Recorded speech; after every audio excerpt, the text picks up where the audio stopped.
நேரத்துல ராணுவ வீரர்கள் கூட நாட்டுக்கு எதிராக துரோகம் பண்ணிடுவாங்க. சில நேரத்துல ஆசிரியர்கள் கூட கடமை தவறி மாணவர்களுக்கு எதிராக நடந்துருவாங்க. சில நேரத்துல சமுதாய தொண்டர்கள் கூட சுயநலமா நினைச்சு தவறுகளை செஞ்சிருவாங்க. ஆனா என்னைக்காவது பெத்தவங்க பிள்ளைங்களுக்கு எதிராக துரோகம் நினைச்சு பார்த்திருப்பாங்களா சார்? பெத்தவங்க அவங்களுக்கு தான் சார் இதயத்துல முதலிடம் கொடுக்கணும். சார், பணம், பொருள், நகை இதையெல்லாம் பொக்கிஷத்தை போல பாதுகாக்காதீங்க. கடவுள் நமக்கு கொடுத்திருக்காங்களே 2 வாழும் தெய்வங்கள், அம்மா அப்பா, அவங்கள பொக்கிஷம் போல பாதுகாக்குங்க சார். அதுதான் சார் புண்ணியம். உலகத்திலேயே அழகான சொல் என்னன்னு பார்த்தீங்கன்னா அம்மாங்கிற சொல் தான் சார். கடவுளை கும்பிடுறோம் நம்ம. சில நேரத்தில் சோகம் வரும்போது அந்த கடவுளை கூட தாயே அப்பனேன்னு தான் சார் சொல்கிறோம். அவ்வளோ புனிதமானது சார் அம்மா அப்பான்னு. தலைப்பில் கூட கொடுத்துருக்கீங்க. எல்லாத்தையும் ஆசிரியர்கள் வழிகாட்டின்னு கொடுத்தீங்க, இராணுவ வீரர்கள்னு தலைப்பில் கொடுத்தீங்க, 3வதா கண்ட தெய்வங்கள்னு தலைப்பில் கூட கொடுத்துருக்கீங்களே சார். அவ்வளவு புனிதமானது சார் அம்மா அப்பாங்கிற உறவு. சார், பெற்றோர்கள் கண்கண்ட தெய்வங்கள் தான் ஒத்துக்கிறேன். நானும் அதில் வேறு கருத்து சொல்கிறதில்ல சார். ஆனால் இன்றைய காலத்தில் ஏபிசிடியும் ஆத்திச்சூடியும் சொல்லி கொடுக்க வேண்டிய பெற்றவர்கள் மன்மதராசா பாட்டு போட்டா குழந்தை எழுந்து நிக்கிறதுக்கு முன்னாடியே ஆட கத்து கொடுக்குறாங்களேங்க சார். அந்த பெற்றவர்களை நீங்க என்ன பண்ணுவீங்க? அரிசியில கல் இருந்தா அரிசியவே சாப்பிடாம இருக்கிறதில்ல சார் நீங்கெல்லாம். நான் பேசுறது நல்ல உள்ளங்கள் படைத்த பெற்றோர்கள். இன்னைக்கு நீங்க வந்து உட்கார்ந்துட்டு இருக்கீங்கன்னா நான் அடிச்சு சத்தியம் பண்ணி சொல்லுவேன், அதுல ஒரு காரணம் உங்க தாயின்னு. இன்னைக்கு இந்த அம்மா உடம்புல ஓடுற ரத்தமும் உங்க உடம்புல ஓடுற ரத்தமும் செத்து பிழைச்சு பெத்தெடுத்தாலே அந்த தாய், ரத்தத்தை பாலாக்கி கொடுத்தாலே அந்த தாய் கொடுத்த பால் தான் சார் இங்க எல்லாத்து உடம்புலையும் ஓடிட்டு இருக்கு. அந்த தாய்க்கு தான் சார் நம்ம முதலிடம் கொடுக்கணும். வித்தாய் என்னை பெற்றாய், மாதம் 10 என்னை சுமந்தாய், முல்லை கொத்தாய் என்னை எடுத்தாய், நான் செய்த பிழையெல்லாம் மன்னித்தாய், நீதானம்மா தெய்வத்தாய். சார், எங்கள் அம்மா அப்பா திருமணமான புதுசில் ரொம்ப கஷ்டப்பட்டாங்க சார். அந்த சமயத்தில் அவங்களுக்கு என்ன கஷ்டம் இருந்தாலும் நான் படிக்க வேணும்னு நினைக்கிறதெல்லாம் எனக்கு படிப்பு கொடுத்தாங்க சார். என்னென்னலாம் ஆசைப்படுறனோ அதெல்லாம் எனக்கு செஞ்சாங்க சார். எனக்கு தெரிஞ்ச நாள்லேருந்து அவங்களுக்குன்னு சந்தோஷம்னு எதையுமே தேடாமல் என் சந்தோஷம்தான் முக்கியம்னு வாழ்ந்துட்டு இருந்தாங்க சார். 12ஆம் வகுப்பு முடித்தேன். எனக்கு நான் சின்ன வயசுலேருந்து நான் மருத்துவராகணும்னு நான் ஆசைப்பட்டேன் சார். ஆனால் என்னால் மருத்துவராக முடியல. ஏன்னா எனக்கு சீட்டு கிடைக்கல. நான் பயோடெக்னாலஜி எனக்கு சீட்டு கிடைச்சிச்சு. மெரிட் சீட்டாக இருந்தால் கூட 40,000 ரூபாய் நாங்கள் கட்ட வேண்டிய சூழ்நிலை. அப்போ கூட அம்மா அப்பா ரொம்ப கஷ்டப்பட்டு தான் கட்டிட்டு இருந்தாங்க. பயோடெக்னாலஜி முடிச்சதும் எனக்கு கேம்பஸ் இன்டர்வியூவில் ஒரு வேலை கிடைச்சிச்சு. அந்த வேலை கிடைக்கும் போது எங்கள் அம்மா கேட்டாங்க வேலைக்கு போறியான்னு. அப்போ நான் அழுதேன் சார். நான் என்ன தெரியுமான்னு, அம்மா என்னால் மருத்துவராக முடியலையேம்மான்னு அழுதேன் சார். அப்போது எங்கள் அப்பாவும் அம்மாவும் பேசிட்டு அவங்க நினைச்சாங்க ஒவ்வொருத்தரு காலையும் சார் எங்க அப்பா போய் 5,000 ரூபாய் கிடைக்குமா 10,000 ரூபாய் கிடைக்குமான்னு எனக்காக காலில் விழுந்தாங்க சார். எங்க அப்பா 5,000 10,000ன்னு அவங்க அப்பா சொன்னாங்க. நான் சாகிற வரைக்கும் நான் கடனை கட்டிடுவேன், எப்படியாவது உன்னை மருத்துவத்திற்கு படிக்க வைப்பேன்னு சொன்னாங்க சார் எங்க அப்பா. அப்படி என்ன என்ன கஷ்டப்பட்டு அந்த பணத்தை எல்லாம் வாங்கினாங்க. வாங்கி போய் ஒரு மருத்துவ கல்லூரியில போய் என்ன சேர்த்தாங்க சார். மருத்துவ கல்லூரியில் சேர்த்துட்டு நாங்கள் திரும்பி வரும்போது அவங்க சொன்னாங்க நீங்கள் போங்க அட்மிஷன் கார்டு வந்துரும்னு சொல்லி. 1 மாதம் ஆச்சு, 2 மாதம் ஆச்சு, 3 மாதமும் ஆச்சு சார். ஆனால் கார்டு வரல. அந்த காலேஜுக்கு போய் நான் கேட்கும்போது அவங்க சொன்னாங்க உங்களுக்கு சீட் இல்லை, 6 மாதம் கழித்து வாங்கிக்கங்கன்னு. எங்கள் அம்மா போட ரத்தம் சார் அந்த காசு. அந்த கல்லூரியில் ஏமாத்திட்டாங்க சார், 6 மாதம் கழித்து வாங்கிக்கங்கன்னு. அப்போ நான் அழுதேன் சார். நான் அழுகும்போது எங்கள் அம்மா என்ன தெரியுமா சொன்னாங்க, எங்க அம்மாவும் அப்பாவும் என் 2 தோள்லையும் கட்டி என் தலையை அடமான வச்சாது நான் உன்னை எப்படியும் மருத்துவர் ஆக்குவேன் அப்படின்னு சொன்னாரு சார். அப்படி சொல்லிட்டு இப்போ சார் இப்போ நான் உங்க முன்னிலையில நின்று இப்படி பேசுறேன் மைக்க பிடிச்சிட்டு. நான் இப்போ மருத்துவக் கல்லூரியில படிக்கிறேன் சார், 2வது ஆண்டு முடிச்சிட்டேன் சார். எங்க அப்பா அம்மாவோட கண்ணீர் தான் சார் அது. எங்க அப்பா அம்மாவோட கண்ணீரும் அவங்க ரத்தமும் தான் சார் என்னை படிக்க வச்சுச்சு. இப்போ உங்க முன்னாடி நான் நின்றுட்டு இருக்கேன் சார். ஒரு நாள் நான் அட்மிட் ஆகியிருந்தேன் சார்.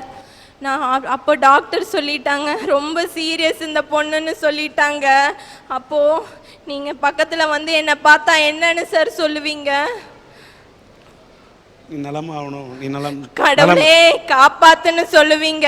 அத கேட்ட உடனே எங்க அப்பா அதே இடத்துல முட்டிங்கால் போட்டு, ஐயோ கடவுளே ஏன் உயிரை எடுத்துக்கோ, ஏன் பிள்ளைக்கு உயிர் கொடுன்னு சொன்னாரே அந்த தந்தை உள்ளம், அதுதாங்க சிறந்தது, அதுதாங்க சிறந்தது. இவங்கெல்லாம் பேசினாங்க ஆசிரியர்கள் நல்ல வழிகாட்டின்னு. நான் ஒத்துக்கிறேன் சார், ஆசிரியர்கள் நல்ல வழிகாட்டின்னு. அதே மாதிரி சமுதாய தொண்டர்கள் அன்பு காட்டுவாங்கன்னு பேசினாங்க, அதையும் நான் ஒத்துக்கிறேன், அன்பு காட்டுவாங்க. இராணுவ வீரர்கள் உயிரை கூட கொடுப்பேன்னு சொன்னாங்க. ஆனால் இந்த 3ஐயும் ஒரே நேரத்தில் உன்னை பெத்தெடுத்து உனக்கு அன்பு காட்டி உனக்கு இதுதான் ஆசிரியர்னு வழிகாட்டி கடைசியில உனக்காக உயிரையும் கொடுக்க துணிவாளே அந்த தாய், அந்த அவங்களுக்கு தான் சார் நம்ம இடத்துல முதலிடம் கொடுக்கணும். ஆசிரியர்னா நாம என்னையா நினைச்சுக்கிட்டு இருக்கோம்? வகுப்புக்கு வருவாரு, அட்டெண்டன்ஸ் எடுப்பாரு, போர்டில் எழுதிட்டு சம்பளம் வாங்கிட்டு வீட்டுக்கு போவாருன்னு நினைச்சுக்கிட்டு இருக்கோம். ஐயா அவர் குண்டு குண்டா எழுதுறாரு பாரியா எழுத்து, அதெல்லாம் சாதாரண எழுத்தல்லையா. என்னமோ ஏதோன்னு ஒண்ணுமே தெரியாம உட்கார்ந்துட்டு இருக்கிற என்ன மாதிரி ஒவ்வொரு பசங்களோட வாழ்க்கையை மாத்தி அமைக்கிற தலையெழுத்தியா தலையெழுத்து. ஐயா பக்கத்தாடி கிரவுண்டுக்கு கிரிக்கெட் விளையாட போயிட்டு வரேன், எங்க அப்பனை ஆத்தாள் திட்டுறாங்க, களவாணி பயல என்ன சொன்னாலும் கல்லாட்டவே நிக்கான். ஆமா ஐயா நாங்க கல்லுதான், கல்லேதான். ஆனா இந்த கல்லையும் செதுக்கி செதுக்கி சிற்பமா மாத்துறாரு பாரு அந்த வாத்தியார், அவருக்கு தான் நம்ம மனசுல முதலிடம் கொடுக்கணும். ஐயா இப்ப லீவ் விட்டுட்டாங்க, எல்லாரும் சுற்றுலா போவாங்க, மாமா மச்சான் வீட்டுக்கு போவாங்க, இல்லைன்னா கடைசிக்கு சினிமாக்காவது போவாங்கய்யா. ஆனா நான் எங்க போன தெரியுமாயா? காட்டு வேலைக்கு போனையா. ஐயா காலு பத்துரு வெயில்ல காலுக்கு செருப்பு கூட இல்லாம கையை காய்ச்சி போற அளவுக்கு வேலை செஞ்சா தாய் எங்களுக்கு கால் வகர் கஞ்சி. இப்படி இருக்கிற நிலைமையில நாட்டு நிலைமை என்ன, நாட்டு நடப்பேன்னு எங்களுக்கு ஒண்ணுமே தெரியலையா. பள்ளிக்கூடத்துக்கு பசங்க உள்ள போகாத இந்த காலத்துல பள்ளிக்கூடத்து வாத்தியார் எங்க வீட்டுக்கு வந்தாரு, வந்து சொன்னாரு இப்படி பொள்ளாச்சியில அரட்டை அரங்க நடக்குது போய் பேசிட்டு வாடான்னாரு. எங்க அம்மா சொல்லிச்சு, அட நீங்க வேற சார, இவன் 4 நாள் கூலிக்கு போனான்னு ாவது வாங்கலாம்னு நினைச்சுக்கிட்டு இருந்த பொழப்பில் மண்ணை போட்டாதீங்கன்னாங்க. எங்க வாத்தியார் அப்ப சொன்னாரு, அம்மா 4 நாள் கூலிய பார்க்காதம்மா, இவன் அரட்டையரங்க போயிட்டு ஒரு நல்ல எதிர்காலம் இருக்குன்னாரியா. அது மட்டும் இல்லையா, பஸ்ஸுக்கு பணம் கொடுத்து எங்க நான் அனுப்பிச்சு வச்சிருக்காரியா. ஐயா உச்சி வெயில்ல அருவா புடிச்சு காய்ச்சி போன இந்த கையில இப்ப உங்க முன்னாடி நின்று நான் மைக்க புடிச்சு நிக்கிறேன்னா அதுக்கு காரணம் எங்க வாத்தியார் தாயா.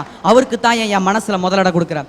பைபிள்ல கூட சொல்லியிருக்காங்கய்யா, இயேசு கிறிஸ்து ஒரு நல்ல மேய்ப்பண்ணு. அவர் நிறைய ஆடு மேய்ச்சிக்கிட்டு இருந்தாரு, ஆனா ஒரே ஒரு ஆட்டை மட்டும் தோல்ல சுமந்துக்கிட்டு இருந்தாரு. பார்த்தவங்க கேட்டாங்க, இத்தனை ஆடு மேய்யில ஏன் இந்த ஒரு ஆட்டை மட்டும் தோல்ல சுமந்துக்கிட்டு இருக்கீங்கன்னு. அதுக்கு இயேசு கிறிஸ்து சொன்னாரியா, இந்த ஆடுகள்லாம் சரியான வழியில போயிடும், இந்த ஒரே ஒரு ஆடு மட்டும்தான் வழி தவறி போற ஆடு. வழி தவறி போற ஆட்டையும் சரியான வழியில செலுத்துறவங்க ஒரு நல்ல மேய்ப்பண்ணாரியா. இப்ப இருக்கிற ஒவ்வொரு ஆசிரியர்களும் ஒரு நல்ல மேய்ப்பனா இருக்காரியா. வாழ்க்கையில வழிதவறி போறவனையும் வாழ்க்கையில வழிதவற போறவனையும் வறுமையில வாடுறவனுக்கு நல்ல வழியை ஏற்படுத்தி கொடுக்குறாங்கய்யா. ஐயா எங்க ஊர்ல வழிதவறி போச்சுங்க ஒரு ஆடு, ஆனா எங்க வாத்தியார் கசாப்பு கடைக்கு முடிக்கி விட்டாருங்கய்யா. படிக்க வச்ச வாத்தியார் என்ன தெரியுங்களா, என்ன அஸ்தமத்த வாத்தியார் நீச்சல் பழகணும் ரொம்ப நாள் ஆசைங்க அவருக்கு. என்னை ஒரு வாய்க்காலோரம் கூட்டி போய்ங்க, அந்த ஆளோட வாழ்க்கையே அந்த ஆளுக்கு எப்படி காப்பாத்திக்கிறேன்னு தெரியாமங்க நான் பச்சிலம் பாலகனுங்க. என்னை அந்த ஆள் இடுப்புல கவத்தை கட்டிட்டுங்க, ஒரு குணையை எங்கிட்ட கொடுத்துட்டுங்க, ஒரு குணையோட போய் வாய்க்காலுக்குள்ள இறங்கி ஆனந்த குளியல் போட்டு இருந்தாருங்க. அந்த நேரமா பார்த்து ஒரு பாலா போன விமானம் வரணுங்க, இப்படி கையை வச்சு பார்த்துனுங்க, கண்ணு கூசுங்க, மறுபடியும் 2 கை வச்சு பார்த்துனுங்க, அது பீளமேட்டில் ஓயாரங்க வரைக்கும் தெரிஞ்சுதுங்க. அப்புறம் தான் இப்படி திரும்பி பாக்குறேனுங்க, நான் கையில முடிச்சிருந்த அமர்ந்த வாழ் கலை மேறவா போகுது அப்படின்னு ஒரு வீட்டுக்கு வந்துட்டுங்க. யாரோ ஆடு மாடு மேய்க்கிற பசங்க காப்பாத்தீங்க, அந்த வாதியார வீட்டுக்கு வந்துட்டாருங்க. வீட்டுக்கு வந்து சும்மா இருந்தாருங்களா வாதியாரு, நான் அவரை கொல்ல முயற்சி செஞ்சேன்னு சொல்லிங்க என்னைய பாலகர் சிறைச்சாலைக்கு பரிந்துரை பண்ணிட்டாருங்க. அப்புறம் நான் எப்படிங்க அந்த வாத்தியாருக்கு முதலிடம் கொடுக்க முடியும்? பள்ளிக்கூடத்துல சேர்த்த போனா நீ எத்தனை பீஸ் கொடுப்ப, எத்தனை டொனேஷன் கொடுப்பீங்கன்னு எங்க வாத்தியார் கேட்பாருன்னு நான் நினைச்சுக்கிட்டு இருந்தையா. ஆனா எங்க வாத்தியார் என்கிட்ட கேட்டார். என்ன கேட்டார் தெரியுமா? உங்க வீட்டை சுத்தி இன்னும் எத்தனை பேர் பள்ளிக்கூடத்துக்கு போகாம ஊர் சுத்திக்கிட்டு இருக்காங்கன்னு கேட்டார்யா. அதோட விடல, அத்தனை பேர்த்தி பள்ளியில சேர்த்து நல்ல பாட சொல்லி கொடுத்தாரியா. அதுதான் ஆசிரியரோட மனசு. அந்த மனசுக்கு நாம நம்ம மனசுல முதலிட கொடுக்கணும்யா. ஐயா கவிஞர் கண்ணதாசன் சொன்னாரு, உன்னை அறிந்தால் நீ உன்னை அறிந்தால் உலகத்தில் போராடலான்னு. ஒருத்த தன்னோட வாழ்க்கையில போராடி ஜெயிக்கணும்னா தான் யாரு, தன்னோட ஆற்றல் என்ன, தன்னோட திறமை என்னன்னு தெரிஞ்சுக்கணும்யா. வாத்தியார் அடிக்கிறாருன்னு சொல்றீங்களே, வாத்தியாருக்கு பசங்களுக்கு என்ன 3 சென்மத்து பகையா, இல்ல பரம்பரை விரோதமா, பங்காளி சண்டையா, இல்ல பக்கத்து வீட்டு தண்ணி பிரச்சனையா? ஐயா நீ தப்பு செய்யற, உன்னை திருத்த அடிக்கிறாரியா. அப்பா அடிக்கிறாரு, போலீஸ்கார் அடிக்கிறாரு, அதெல்லாம் அடி. ஆனா வாத்தியார் அடிக்கிறாரு பாரியா அடி, ஒருத்தனை தன்னோட வாழ்க்கையில உயர்த்துற வெற்றி படியா இருக்கிற புனிதமான அடியா. ஐயா திருவண்ணாமலைக்கு பக்கம் ஒரு ஊர், ஒவ்வொரு ஊருன்னு ஒரு சிறப்பு இருக்கே. எடுத்துக்காட்டு பொள்ளாச்சிக்கு இளநீர் சொல்லிட்டாரு. அந்த ஊருக்கு ஒரு சிறப்பு இருக்கியா. என்ன சிறப்பு தெரியுங்களா? வாத்தியார் தான் அந்த ஊருக்கு சிறப்பு. ஐயா ஒரு ஊருக்குள்ள இறங்கினதையும் நாம யாராச்சும் ஒரு வீட்டுக்கு போகணும்னா அந்த பெட்டி கடைக்காரர் வீடுது, அந்த கோணி கடைக்காரர் வீடுது, இல்லை அந்த மாடி வீட்டுக்காரர் வீடுதுன்னு கேட்டுக்கிட்டு வீட்டுக்கும் போயிடுவோம். ஆனால் அந்த ஊருக்குள்ள இறங்கி வாத்தியார் வீட்டுக்கு எதில் ஓன்னு கேட்டால் எல்லாம் சிரிச்சிருவாங்க. ஏன் தெரியுமாயா? அந்த ஊரே பூரா வாத்தியார் தாயா. ஐயா அப்ப புள்ள பேர எல்லாரும் வாத்தியார் தான். பேரனுக்கு பொண்ணு எடுத்தா டீச்சர் படிச்ச பொண்ணு தான், பொண்ணுக்கு மாப்பிள்ளை வாத்தியார், வாத்தியார் மாப்பிள்ளை தான். அதனாலதான் எத்தனையோ வருஷத்துக்கு முன்னாடியே அந்த ஊருக்கு பேர் வச்சாயா. என்ன பேர் வச்சாங்க தெரியுமா? நல்லான் பிள்ளை பெற்றாள்னு வச்சாங்கய்யா. ஐயா பலரும் பல விதமா சொல்லிக்கிட்டு இருக்கீங்க. ஆனா நான் சொல்றது என்ன தெரியுமா? பெத்தெடுக்கிறவங்க பெத்தவங்க, நான் வாழ்க்கையில வளர்த்தெடுக்கிறவங்க வாத்தியார் தாயா. ஒருத்தனை உருவாக்குறது பெற்றோர்னா அவனை உயர்த்துறது ஆசிரியர் தாயா. ஒரு விளக்குல எண்ணெயை ஊத்தி திரி போட்டு தீப்பத்தி வச்சா மட்டும் பத்தாதியா. அந்த விளக்கு சுடர் விட்டு எரியணும்னா ஒரு நல்ல தூண்டுகோல் வேணியா. ஒருத்த வாழ்க்கையில உருவாக்கினா மட்டும் பத்தாதியா, அவன் வாழ்க்கையில உயர்ந்து நிக்கணும்னா ஒரு நல்ல தூண்டுகோலாவு ஊன்றுகோலாவு இருக்கிற ஒரு ஆசிரியர் கண்டிப்பா வேணுமியா. ஒரு பெற்றோர் 2 அல்லது 3 நல்ல குழந்தைகளை உருவாக்கலாம். ஆனா ஒரு ஆசிரியர் ஆயிரக்கணக்கான நல்ல பெற்றோர்களை உருவாக்கிக்கிட்டு இருக்காரியா. ஐயா கடும் பணியிலையும் கடும் புழுதியிலையும் கடும் வெயிலையும் நின்று கடமை உணர்ச்சியோட ஒரு ராணுவ வீரர் செயலாற்றான். ஆனா அந்த வீரனுக்குள்ள அந்த கடமை உணர்ச்சியை கொண்டு வருவதற்காக தேசப்பற்று, நாட்டு வரலாறு, நாட்டுப்பற்று அனைத்தையும் ஊற்றி தேசபக்தியுடைய ஒருவனா உருவாக்கினார் பாரு அந்த ஆசிரியர். அவருக்கு தாயா நம்ம மனசுல முதலிடம் கொடுக்கணும். ஐயா இந்த மாதிரி இந்த சமூகத்துல ஆணிவேரா இருந்து தானே மற்றவங்க அத்தனை பேர் உருவாக காரணமாக தானே ஒரு முன்னுதாரணமாக இருக்கிற ஆசிரியருக்கு தான் என் மனசுல முதலிடம், உங்க மனசுல நீங்க முதலிடம் கொடுக்கணும்னு தான் என் கோரிக்கையா. வாழ்த்துக்கள்.